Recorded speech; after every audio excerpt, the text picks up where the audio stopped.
guys, how's it going? And welcome back, and welcome to the PS4 Slim review.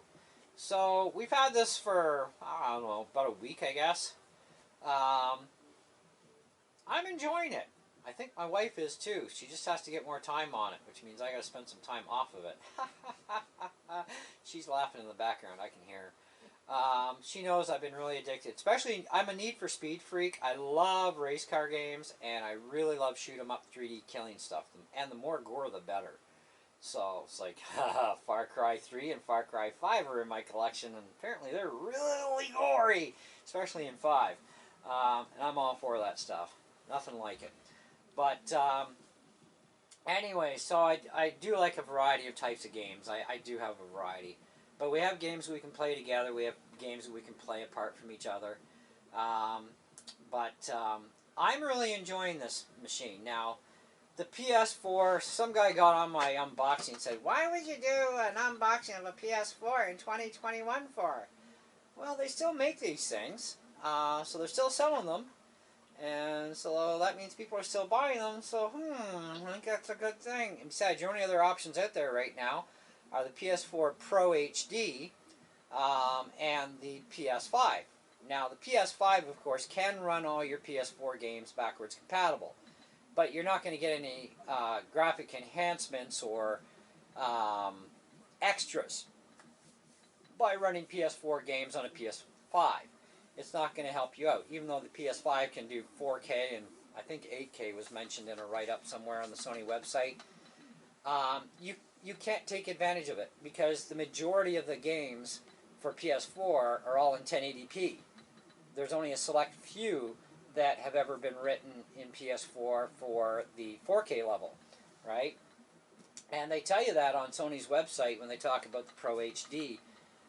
They have some stuff on there that is a bit of a half-truth on that PS4 HD, which I'm looking at the PS4 specs, and at the bottom of the screen they talk about the PS4 Pro, and part of their resolution features is they say this: the PS4 Pro HD game resolution ranges from 1080p to 1440p on an HD TV. Well, that's absolutely correct and incorrect at the same time, because we have an LG 42-inch TV that can only do 1080p, so therefore the Pro HD is incapable of pushing our TV to go to 1440p because the TV doesn't support it. So it only supports 1080. So there you go. So your TV has to support the resolution to take advantage of the PS4 at 1440. 4K gaming. Enhanced upscaling techniques can increase game resolutions to approach 4K. So, in other words, a fake-out thing. Kind of like what I'm getting right now. This PS4 only puts out 1080, so 1920 by 1080 resolution. I have a 4K TV, and I've set the bus line to 4K. I still get a fantastic picture, especially compared to the 42-inch LG. It's a night and day difference. So there's a little bit of enhancement going on that the TV is able to do to that same resolution that's still 1080p. It actually enhances it a little bit. So it's kind of a fake out. Native 4K on the PS4 Pro allows only select games to output a native 2160p resolution. So there weren't that many games that are 4K capable for the PS4, so therefore your choices are extremely limited. And right now, even with the PS5, you don't have a lot of options out there for PS5 specific 4 and 8K games, in which case you still, in order to take advantage of even that, you still have to have a 4K TV to play a 4K game. So if you don't have a 4K TV but you got a machine that can do 4K, and you have the games that do 4K, but your TV can't, you're going to have to upgrade your TV. Oh, more and more money we got to throw out. Kind of reminds me of computers. The more you spend, the better you get. But I think that the PS4 is a great starter console. You know, I wasn't looking for one, but I couldn't beat the deal that MDG offered me because I got an even price or cheaper price than the subscriber price, which saved me hundreds of dollars as it was. And I saved even a few $100s more with the extra benefit offer that they gave me on the package. So I thought, why not? I haven't touched a gamer console in years. Maybe I can get into a PlayStation. I couldn't deal with it on the Xbox. So what the heck? Let's try this. So we spent a whack load of money on games ahead of time, waiting for the stuff to come in. And I'm thinking, well, if this doesn't work out, we got a problem. But I'm pretty sure it will. And so far it's working out quite well. So I'm happy. There are a few things, though, that I can say that are bothersome. And that's the amount of lag you get from the Bluetooth bus. It is noticeable lag. For example, if I go to just the camera setting here and just flick the stick back and forth really quick, you know, that's rapid flicking of the stick. You should be able to get the same kind of response coming out of your steering wheel, but you can't. It's even slower than a real car. And I know I drive a real car, and I've driven my personal car at over 100 miles an hour plus.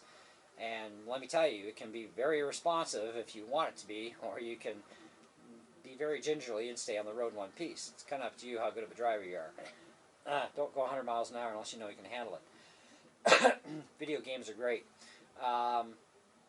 But, you know, when it comes to the realism, I mean, the graphics are outstanding.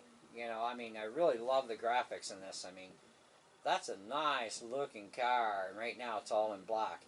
I did have this in a green color for Tyler, but I figured, well, he deserves an upgrade for a paint job, so we did it in black, and I think the car actually looks nicer in black. I just got to get some graphics put on his car for him and a few other upgrades, but I drive like this in a game.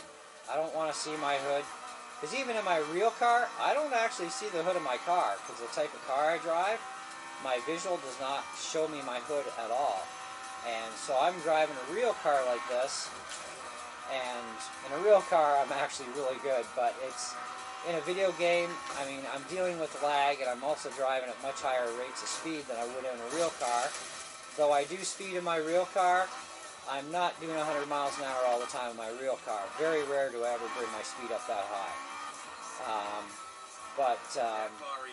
You know, gameplay-wise, I mean, just the input difference here, like side-to-side motion, it's a little less laggier for two reasons. One, I turned the sensitivity of the stick to the max for the steering, and two, of course, I'm just shy of being a tier 3 level car with this particular car right now, and that really helps a lot. Needs better brakes though, but that'll happen as I upgrade.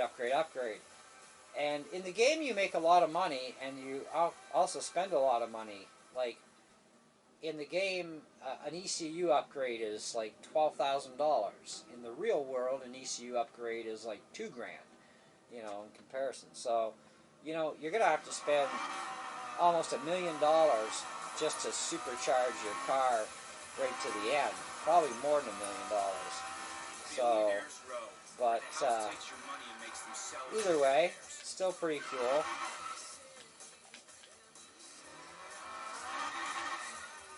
So, what I like too is you can also shut your car off, which is kind of neat. What I don't like about the PlayStation is definitely there is some input lag issues. I'm going to try a wired controller. I found one on Amazon that works for, it's fully compatible with PS4, Mac, and Windows computers, and a few other consoles. But anyway, I'm going to try it out and see if that gives me even less lag. Because the less lag you have, the better you're going to be even at driving. So you need that quicker response, right? If it works, fine. I've tried hooking my charge cable up to the controller, but I think I'd have to disconnect the Bluetooth, and then still I don't know how that's going to work out for being on a wired system. So I'll have to try that. Maybe that'll fix the problem. Who knows? Because I got to disconnect from the Bluetooth bus to get rid of the Bluetooth part. So I'll try that and see what happens. But in the meantime, the other things that are kind of bothersome is I did an 8 gig update on this game last night because it crashed during a race. The first crash that happened, it said I had to update my Xbox because my games were too new for the software, and I'm like, okay, fine, let's update it. No problem. Hook up the internet connection, select update, away I went, done. Games are playing, we're all good. Then all of a sudden I do a race last night, and the game craps out on me, blue screen of death. Then I ran the troubleshooter, says, oh, you need to upgrade your game because now it's out of date for your software of your machine. Oh, wonderful. Okay, well, let's go do that and see what happens. How big could the update be after all? Ha! Did I ever speak too soon? We both almost took a conniption fit because it was 8 gigs just to get back into playing. And it ties up the machine. I can't go and play another game while it's updating this one. So 6 hours later, I get to use my machine again. You know, because that, I mean, our internet, don't get me wrong, we have LTE internet out here in the country, but we're not getting the full LTE speed advantage of our router because we're like 11 kilometers from the nearest tower and we're in a valley, so our speeds are a lot slower. Like, we are definitely not getting what we're paying for, okay, for internet. We pay a lot of money. It's almost $200 a month just for 100 gigs. And when we go past that, it doubles. And it's like, owie. So, anyways, that's why I don't want to buy games that have to be played online. I want to play them offline. Well, this 8 gig update really cheesed me off because when I went back into the game after, it said, oh, your update's all done, you're all good to go, but oh, by the way, unless you're going to play the game online, most of the new features will not be available to you. I'm like, great, now it's trying to force me to play a game online that specifically says is optional on the package. But if I want access to all the full features that are extras in the update, I have to play online, which is going to really suck up the bandwidth. Not going to happen. So it's like, great. So here we go with the hell. So now, between Sony and the game manufacturer, they're in cahoots for being a dictatorship. Not really fair to the customer in that. Really kind of turns me off a little bit. But you know what? I have to suck it up and deal with it. You know? And I will. And I'll just deal with my things that I lose out on. That's all. Like, maybe I'll lose out on the Underglow update. Maybe I won't. Who knows? Maybe I'll go online long enough to get the Underglow and put it on the car, and hopefully it still stays there when I turn off the Wi-Fi again. We'll have to see how that works out for us. Anyways, so controllers are expensive too. If you buy a real Sony one, it's about 71 bucks Canadian, $280 or more, depending where you buy it. Amazon has third-party PlayStation controllers that are fantastic. I got one for my wife. You can't tell the difference other than hers is red. Same controller, you know. I mean, it feels the same quality on the buttons and everything else, so hey, spend less, get more, and that extra $30 in tax you're saving, you can buy 3 $10 video games or one $30 game for your PlayStation. So think of it that way. Sometimes it doesn't pay to keep paying the man, if you know what I mean. You know, go pay somebody else and spend less and get more out of your pocket change, right? So there is that too. The prices of the controllers are expensive. The machines themselves are overpriced too. Like if you were to buy it separately retail, you know, very expensive and way overpriced in my opinion for what you're getting. And that goes for all their machines, not just this one. It's all of them, including the 5. They're way overpriced for what you're getting and for what the machines actually are doing. You know, and you still have to spend money. If you're getting something that's 4K capable or 2K capable, you have to have a TV that is capable of that as well. So that means even more money. So now the game companies for consoles are in cahoots with TV companies too, because they're also helping the TV companies make more sales because they know that people are going to be playing games, right, on consoles. Because there are more people on consoles playing video games than there are people on Windows computers playing video games. So the simple reason is that to build a competent computer system that'll play anything on the market, and I mean anything, it's going to run you somewhere in the neighborhood of about $40,000-$50,000 for a computer system. Well, you can spend about $2 to $3 grand on a console and a kick-butt TV that's going to play all those games right? So it is more cost effective in one side of the fence. But get this, at least on the PC world, if you want to just use a keyboard and mouse on any game, you can. On the console machines, not all your games are going to support keyboard and mouse. Even the same games that are out on PC and on the consoles, same exact games, yeah, this is going to be some issues here too, right? Because you can do it keyboard and mouse on the PC, but you may not be able to do it on the console with keyboard and mouse. And you can use keyboard and mouse on the consoles. It's not a big deal. Just that they do tell you that not many games will support keyboard and mouse control. So I am going to try out Far Cry 3 and 5 to see if the keyboard and mouse are supported, because I'd rather play that game that way, because then I'm a keyboard cowboy and I could get videos up a lot quicker on my channel that way. Otherwise, it would be a lot longer process. And I'm still working on Far Cry 1 too, by the way, guys. I'm kind of stuck on Catacombs right now. That's going to be a huge video for you guys, just because you get killed a lot in that game on that level. But all in all, though, for what I paid out, it's definitely worth it. I still say it's a 4 out of 5 star rating no matter which way it goes with money. And for what it is, and for its capabilities, it's a fantastic machine. It's a great starter machine too. So I would definitely recommend it to the beginner gamer, you know, as a machine. And then when you do want to upgrade to a PS5, at least you know all your PS4 games will definitely work on the PS5, no hassle, right? And that's good. Now, backwards compatibility. The PS4 is not compatible with PS3 and below games, but there is a hack apparently. Some people have come up with some hacks to make it compatible. I don't know how reliable it is or what's involved. I haven't checked the videos yet, but I probably would not recommend even attempting those hacks unless there's something that's anybody could do type of thing, you know. So, because that could be dicey. Besides, if you're under warranty, if you pull the screws, there goes your warranty. So take that into consideration as well if you're concerned about your warranty, because these machines are not cheap to buy regardless. So you don't want to mess things up. And believe me, they'll know if you've voided your warranty or not.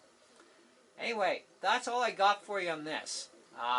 My wife, I'm sure, will do her own review on the PlayStation, give you her opinion, and she's going to talk about her own joystick, which is a third-party one.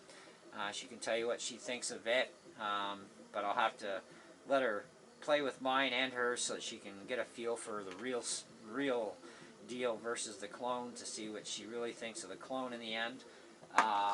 You know, and is it worth saving the $30? I guess we'll find out. And her channel, by the way, is Susan Millard. Some guy actually gave me heck last time I didn't mention her channel name, and I referred you guys to her channel. It's like, I'm sure everybody by now knows who my wife is, and she's got a channel, but, well, maybe some don't. It's okay. There you go. So, it's Susan Millard. That's her channel. She's been doing videos, too, on the unboxing and the TV and stuff and whatnot, so check that out. We all have our opinions. She's got hers, too. So, with that, I bid you guys adieu. Have fun. Enjoy happy gaming or whatever you're going to do. I am probably going to do a little bit of gaming, and then I have some other stuff to do for the day. And I still got to do a bunch more Far Cry 1 videos for you guys too, so that's going to take up my next few days as well. So we'll see you guys on the next one. Ciao.